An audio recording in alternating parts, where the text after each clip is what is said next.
Okay. It's an hour and a half. I'll get a little more, maybe just a little bit less. So, try to make yourself up, whatever you need to do. I will have what I have on the board printed for you Monday. It did not get printed. But it will be Monday. It'll be handed out to you Monday, but we're gonna go through it right now. And hopefully you can grade yourself and look at what you did right and wrong and what you're gonna need to do on test day to get full credit. And then at the end of the day today, I'll show you that, multiplier so you can figure out whether you got a 2, 3, 4, or 5 on this exam. Unfortunately, these aren't on the internet. They haven't released the scoring guideline to this. They've released it to another 2015 exam. So if you look for this, you won't be able to find this one. That's why I'm printing it off and we'll give it to you Monday. Before I start going over this, because I want to make sure I hit all this. This is how I would prepare for the exam. Okay, you've now done the 2015 multiple choice and free response. I gave you the key to the multiple choice. Any questions we didn't get to go over, feel free to ask me. Feel free to email me. I probably won't check my school email, but I'll check that email. So if you got a question on any of those, feel free to email me. The free response, I'll give you the key Monday, so you'll definitely have that and you'll be able to answer questions there. The 2010 multiple choice is the other multiple choice I gave you. If you haven't done it already, I'd make sure I did it this weekend. I also gave you the worked out key for it. So you shouldn't have to contact me about it because it has everyone worked out on how to do it. The 2010 free response, I would either do that this weekend and you don't have a hard copy of it. You'd either go online and just Google 2010 free response, or you can wait till Tuesday. I'll give you a hard copy and time in class to do that. It'd benefit you to already have it done, because then you could use time in class on Tuesday. There's a video on Blackboard that says 2010 free response. And it's Mr. Lee, the guy who first ever taught AP Stats here at the high school, walking you through how to do all of the problems on 2010. So it's a video that's basically the grading section, because he's just telling you how to do them. So you can either do that this weekend or wait till Tuesday. Ideally, you'll already have done it this weekend. So you do the multiple choice and the free response this weekend. Look at the key and then watch the video Tuesday. Monday, I'm going to give you an AP exam review packet. It's just questions from like 4 or 5 different AP exams, free response questions. It goes over some 1s, some 2s, some 3s, some 4s, and some number 6s. With that packet, there's 2 videos on Blackboard. So Monday, you'll have that packet and you can just follow along with the video. But the 2 videos make up about 2 hours. So you'll only be able to watch an hour and a half of them in class as you kind of follow along. In the last 30 minutes, you'll have to watch at home. But you'll get that packet on Monday. That packet's just a bunch of questions from the AP exam. And the only other things I'd be doing would be going back and reading the section summaries at the end of each of those sections, especially like sections 1 or chapters 1 through 4. It's been a long time since you've seen that stuff. I'd read the instructor's notes packet, that thing I gave you out the first day of class. I'd look at old tests, and then I also gave you those flashcards. I'd be looking at those, and that sheet for interpretations on how to interpret things. You got a lot. You got all the resources you need. Time and responsibility is all it is now. Yes, sir. So like the old, will we get the old test back? Yeah, I'll have. It's a good question. Let me get back with you on that. Yes. That is online. That is? Yeah. You found it? You sure? Yep.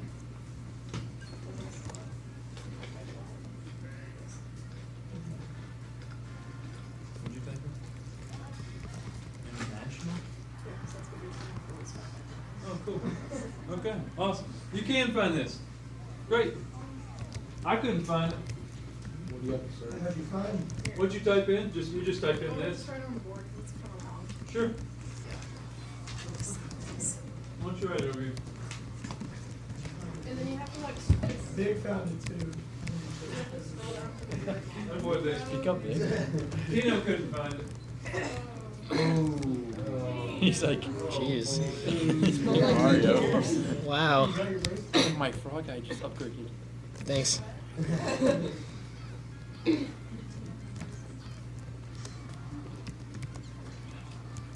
Also, I wrote over here on this board, so I won't be, in class Monday or Tuesday, or I won't be at school Monday and Tuesday. There will be a question and answer session Wednesday afternoon from 3 to 5. That's not, I can't go over anything more with you. I've gone over everything. So that'd just be, you show up if you want to, and ask me any questions you've got. Same thing here, but also feel free to email me from 3:30 today until I get back on Wednesday. So I'll be in class on Wednesday. I won't be here Monday or Tuesday, but Monday and Tuesday you're gonna have plenty to do. You don't have to come to those, you don't get a grade for coming to those, come to them if you want to. And Right. all you're gonna be doing is chilling there, if you ask a question. You ask a question on it. Oh, Chilling. yeah. Does that work for you on 6:30? I don't know. Only one from 3 to 5. You I'll don't have be to at go both to of them. 6:30. I'll be at both of Seven. them, suggesting. Do what you want. What? I'll be here. Alright, let's go through this because now we're running out of time. So, now that you're there, what I would be doing is making sure I'm reading the actual solution. When I go through a grading packet always would be to read the actual solution, what they wrote. They're gonna write exactly what the perfect answer would be. They're not gonna write too much and they're not gonna write too little. And then after you've read through it a couple times, I turn to the grading part, to the scoring part. They show you the solution always, and then they show you the scoring.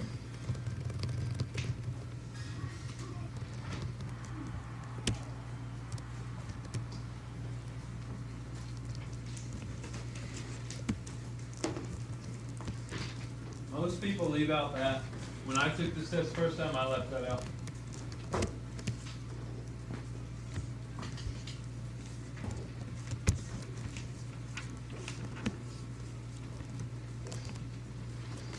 And when you get to the scoring, you'll see you have to have that. Gotta say something about there being a gap there.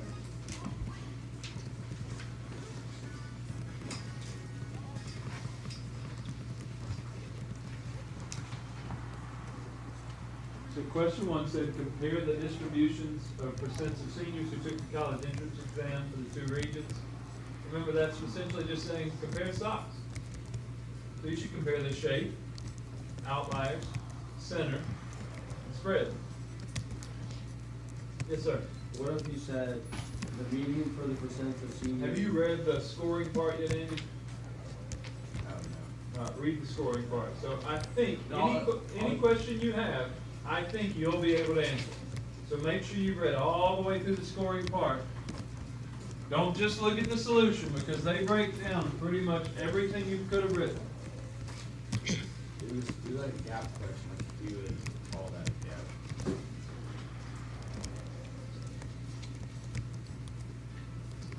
Let's go through this part by part. Question 1, section 1. Let's score it this way. It's essentially correct if the student compares center or location of the 2 distributions. If a comparison is made, no numerical values need to be given. When they say compares, do you know what they mean there? You have to say Socks. greater than or Less than. less or than, equal. bigger than, more than. You've got to use some comparison word. And so that's what it's saying. As long as you said is one is greater than the other, you didn't have to give values. Which I get in the habit of always giving values, because most of the time they want values. So that will take off. They said this time, if you give values, you're great.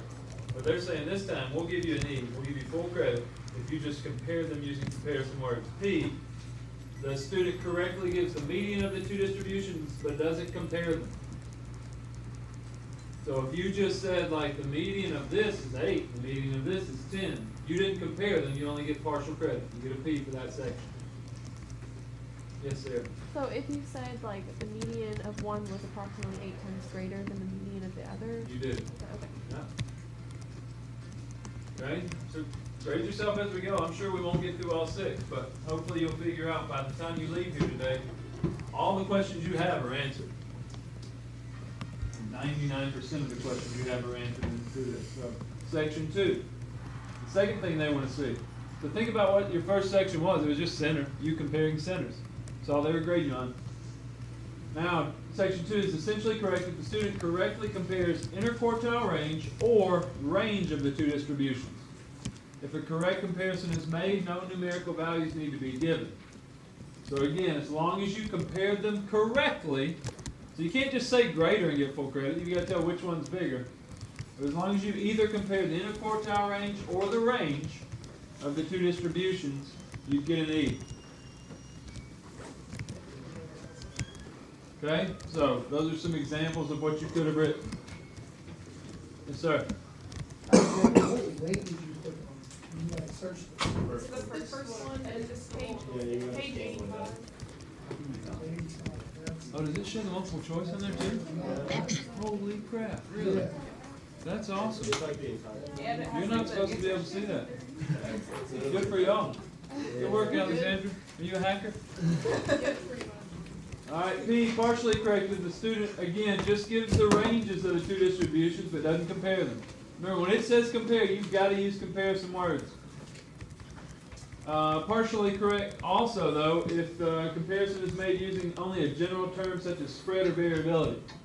So if up here you just said the spread of one is bigger than the spread of the other, you're not getting full credit. Spread's not specific enough, they wanted you to say interquartile range or range.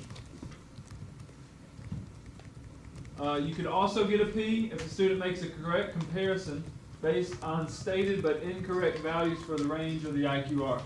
So if you made the correct comparison, you said this is greater than this, but you used the wrong values, like you found an IQR that was wrong, or you found a range that was wrong, they'd still give you partial credit. So, D, P, or an I in section 2, which was really just comparing spread, right? So far, you've been graded on could you compare center and could you compare spread. Jonah? So when you said that if you got all the ones right on multiple choice and you only need to get one right on this, on the response, does that mean like a part A or Let's does that mean wait the and whole? see. Okay. Hang on, and I'll show you. Because it's gonna, you won't know until we finish grading the fourth section of the first problem. So you're getting 4 letters on number 1. You're gonna get either 4 E's, or an E and a P and an I and an E. You know. Yeah. So let's wait and see. So let's go to 3.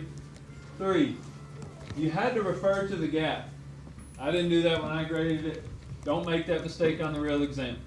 If you look at two distributions and it says to compare them, and they don't overlap at all, refer to it. So E, it's essentially correct if you refer to the gap, and the gap in those two distributions.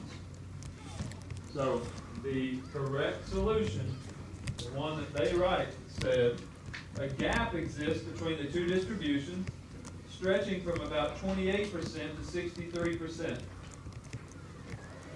So you needed to make some mention of that because they don't overlap. From 28% to about 63%, they don't overlap. P is partially correct if the student refers to the gap only in part A.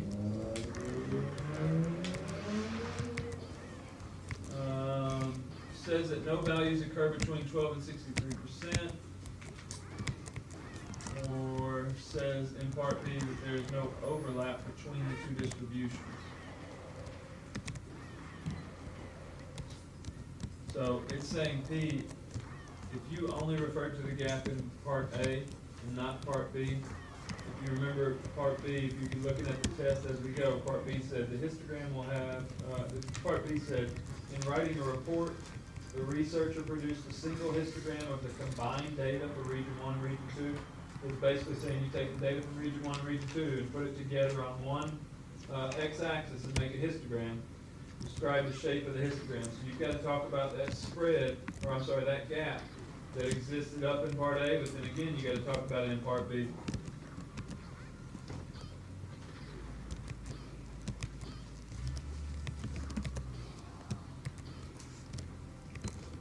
Any questions on section 3? So right now you should have 3 letters. Section 4, yeah.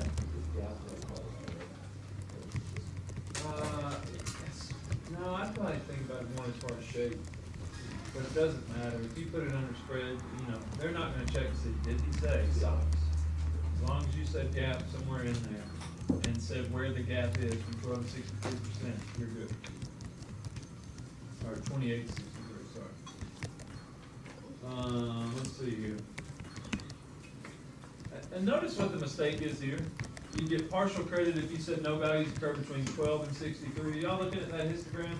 Or, I'm sorry, those two box and whisker plots? Do you see why somebody would say that there's nothing between 12 and 63? But there is something, right? There's only one thing, but it's there, so you can't say nothing. If you say something completely incorrect, they will dock you points. There's an outlier, and it's at 28, so you can't say there's nothing between 12 and 20, or 12 and 63. All right, let's go to section 4. Section 4, it's essentially correct that the student notes in part B that the combined distribution consists of 2 clusters. The location of those 2 clusters do not need to be stated. So if I put those two together, you're going to have a bunch of points between like 5 and 12. And then you're going to have a bunch of points between like 63 and 85. And so you've got to reference that. When you put them together, what's the shape look like? Well, there's like a mound over here and a mound over there. That's what it's saying. E, you have to do. You have to reference. If you put them together, it looks something like this.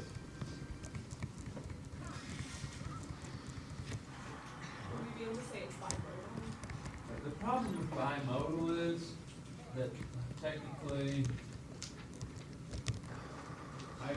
that's technically bimodal, and that's one cluster of points.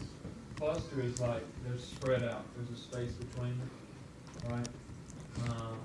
I don't know how they grade that. That's one thing where, so when these people go and grade, they grade one problem all day for 5 days.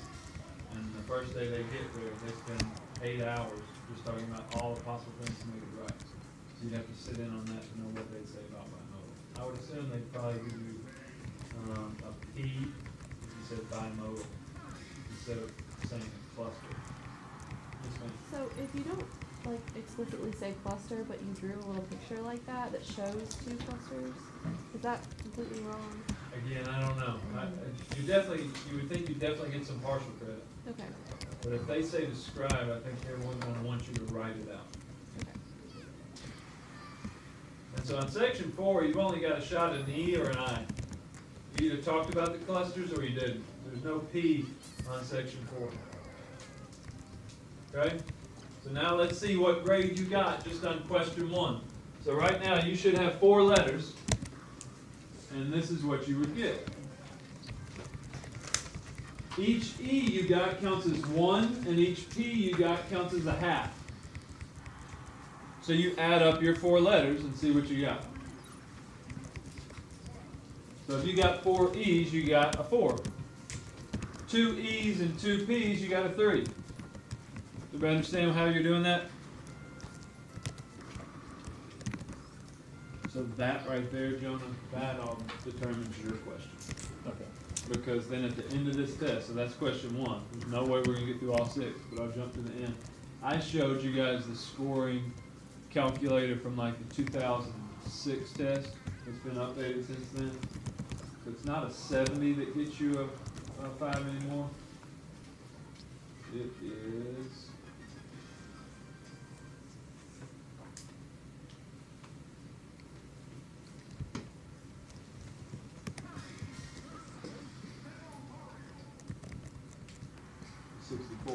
It's your 5 before.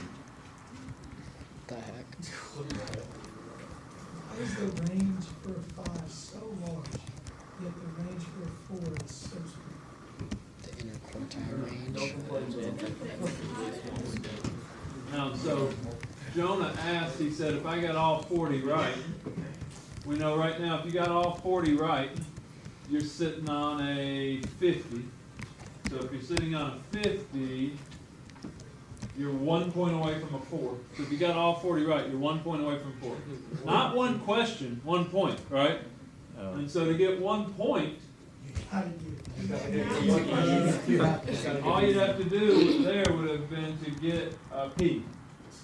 A P out of those 4. Now, you're not going to get all 40 right. One of you might get all 40 right. 2 of you might get all 40. Don't count on that.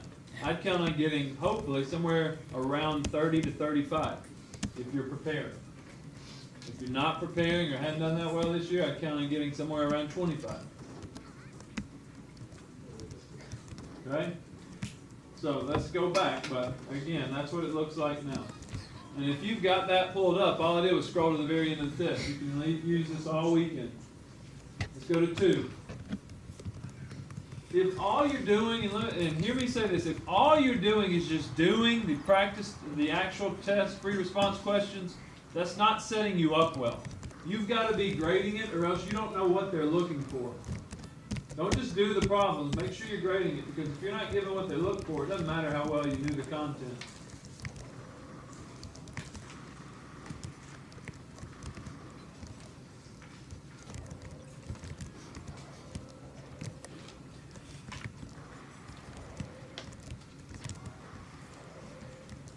Alright, hey, and one other thing.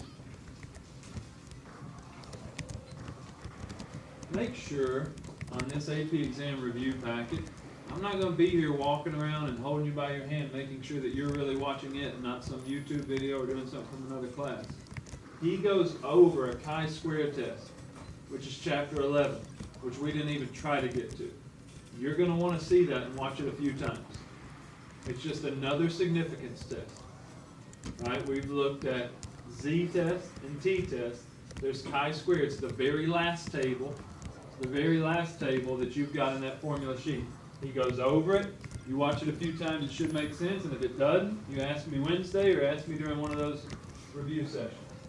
All right, let's go to 2. Are you doing the review sessions? Yeah, those review sessions, I'm just saying, I'll just be sitting there answering your questions.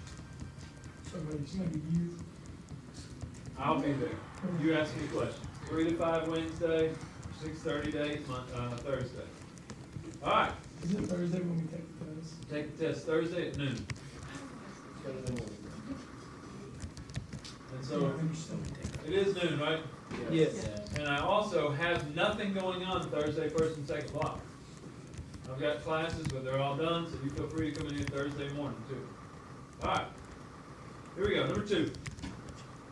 The weights of red delicious apples are approximately normally distributed with mean of 9 ounces, standard deviation of 0.75 ounces, so you should immediately be able to draw that density curve.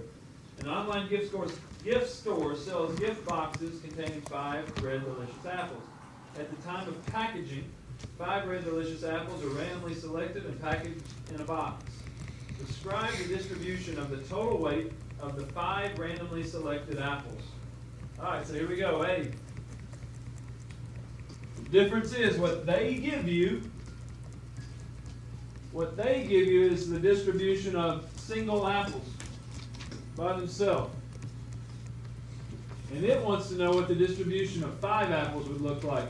So you got to go back and remember what we did, in like chapter 6, when we started talking about combining random variables. If the distribution of these apples has a mean of 9, and if I pick 5 random apples from that, it's just 5 plus 5 plus 5 plus 5. So the mean of 5 random apples would be 45. The variance, remember you got to find variance. You can't just add the standard deviations. So the most common mistake here would be for somebody to go, oh, well then the standard deviation of 5 is just 0.75 plus 0.75. And that's not the case. You got to change it to variance, square them, add them, take the square root. There's a perfect solution to part A. Notice that if you use some new variable, you had to denote it.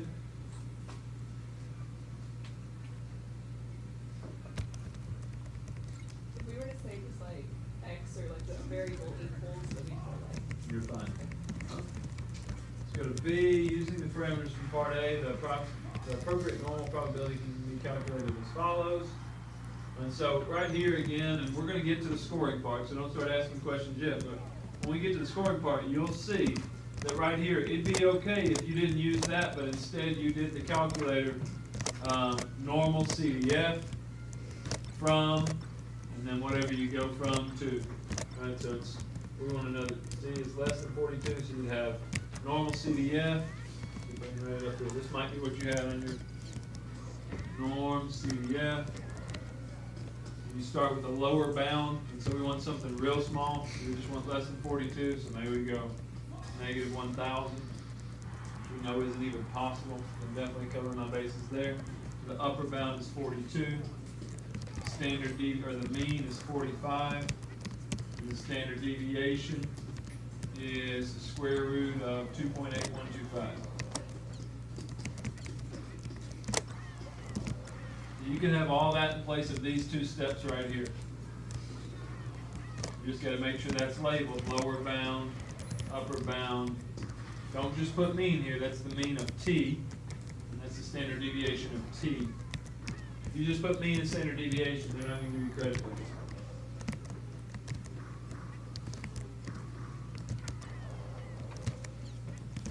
And then finally on C, C said the combined weight of the packing material and box in which the apples will be shipped is always 10 ounces. So think about what you're doing. You're adding 10. Adding 10 isn't going to change the shape. It will change the center, but it won't change the spread. If I add 10 to every value, they just all move over right 10. The spread doesn't change. Shape doesn't change. Center does change. Let W represent the weight of a completed packaged gift box, which consists of the packing material, box, and 5 randomly selected apples. What are the mean and standard deviation of W? So we know we'll be adding 10 to the mean, but we will not be adding 10 to the standard deviation. I would have never written it out like that. I would have just said, adding 10 to every value doesn't affect the spread, so the standard deviation stays at what it was, 1.677 ounces. And I would think that'll get you full credit. Let's look at the scoring and see. So those are your perfect solutions. Let's look at the scoring.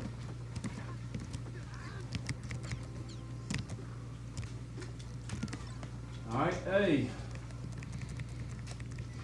Essentially correct if the response correctly provides all three components of the distribution of total weight with the appropriate justification. Shape is approximately normal, center mean is 45 ounces, spread standard deviation is 1.677. So notice, number 1 and number 2, you had to remember socks. If you didn't hit all of socks, you're not getting full credit on number 1 and number 2. Describe the distribution. I got to talk about the shape. So I've got to say it's approximately normal because it came from an approximately normal distribution to begin with. You got to talk about the center and show its calculation, the spread and its calculation. If you only got 2 of the 3, so like if you forgot to say that it would be normal, but you did tell the center and the spread, you get a P. If you didn't hit at least 2 of those 3, you get an I. Questions on A?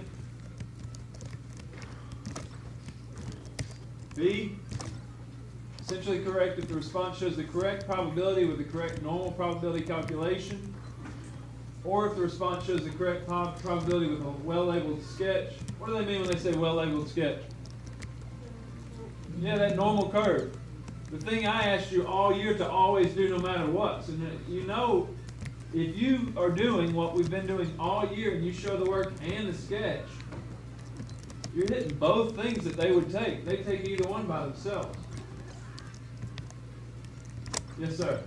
So I drew my sketch like probably A, Uh-huh. but not probably B.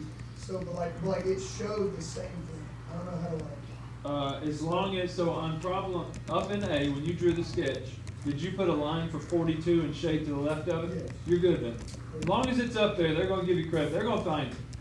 Okay? They don't look at just what you did for B. They look at the whole problem if they only grade B. Now, if you had that sketch in A and didn't have the 42 and shaded below, I don't think they're giving you credit. I know they're not. I had like written 2 curves, and then I didn't want to like draw another curve and label everything, so I was doing that. I get it. If you set it up correctly, but then ended up getting the wrong answer, they give you a P. Or you got a P, look at this, you get a P if you use the standard deviation given in the stem of the problem. So if you use the wrong standard deviation. So if you set your mean at 45, but you use the wrong standard deviation, you use standard deviation of 0.75, they give you a P. So you're missing a lot on A, but on B, you still get credit if you use 0.75 for your standard deviation, when in fact it was whatever we ended up getting. Let's see here. And so then you get some other notes there. And I've told you this year, if in A part you got the wrong mean and the wrong standard deviation, but then you use those wrong numbers the right way in B part, you can still get an E.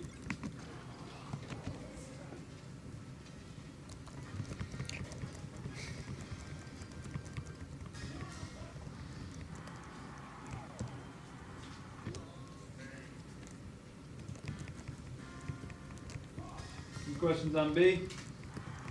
Right now, you should have two letters. A letter for A and a letter for B. Let's see.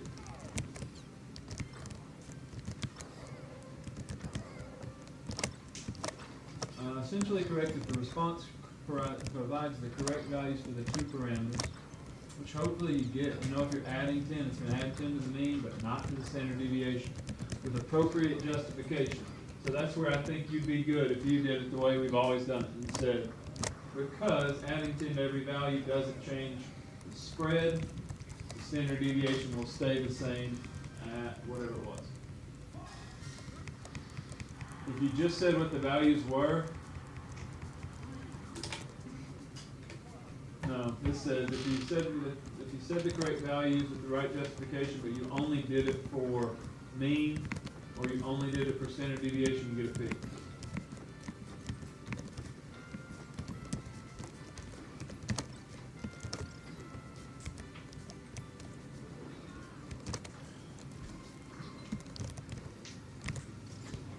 Yeah, so right there it's saying appropriate justification, you could have just had a written explanation.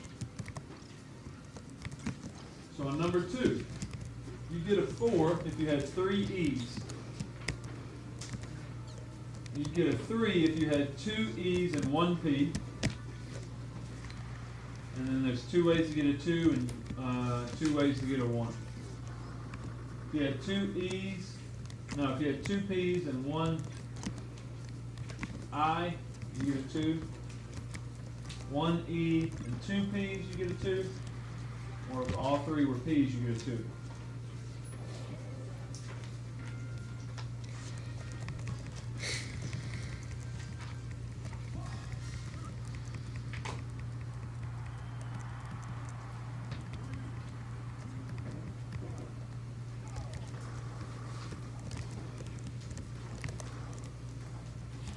All right, any questions there?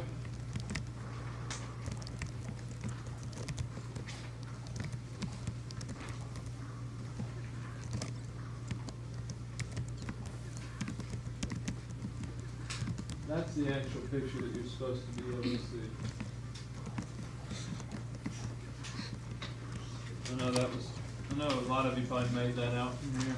Yes. It's a little tough, but Pretty good vision. Yes.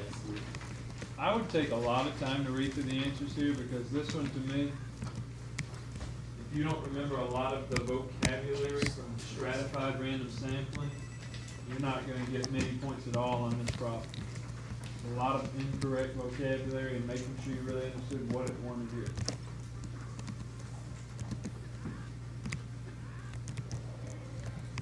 The company wanted to conduct a study to estimate the mean trunk diameter of the trees from the forest by taking a random sample of approximately 5% of the trees from the forest. For the study, the company divides the forest into 200 equally sized plots of approximately 1 acre each, as shown in the figure below. Alright, so you think about this. You already know they want to take a sample of 5%, and they're making 200 equally sized plots. They're about to square that off into 200 equally sized plots. And so if they want to take 5%, how many plots do you want to take? 10 plots, right? So we know right now they're taking a sample of 10 plots. Because of previous logging practices and growth patterns, plots with older trees, such as plot 6, tend to have fewer trees with larger trunks, and plots with younger trees, such as plot 121, tend to have more trees but with smaller diameters. This is illustrated in the 2 figures of plot 6 and 121 by the varying number and sizes of the symbol.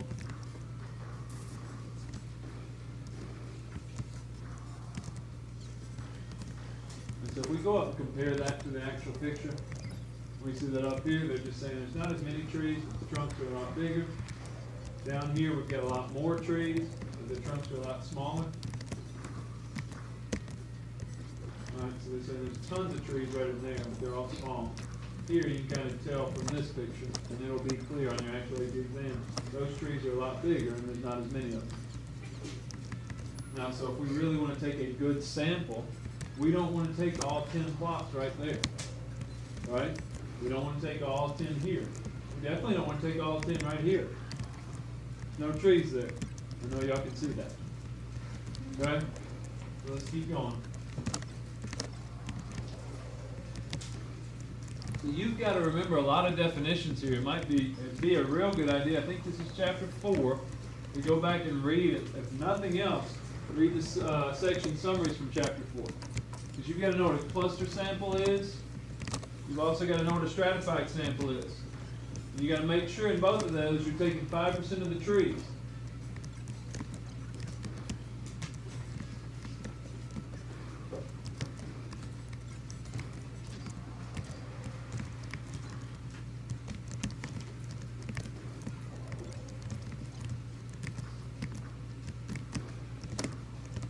The bell will probably ring before we ever get to the scoring, but do look at that. Really study this. To obtain a random sample using cluster sampling, there's 200 plots there. You number them 1 to 200, and then using a random number generator, generate 10 unique random integers from 1 to 200. Notice why 10? Because that's 5%.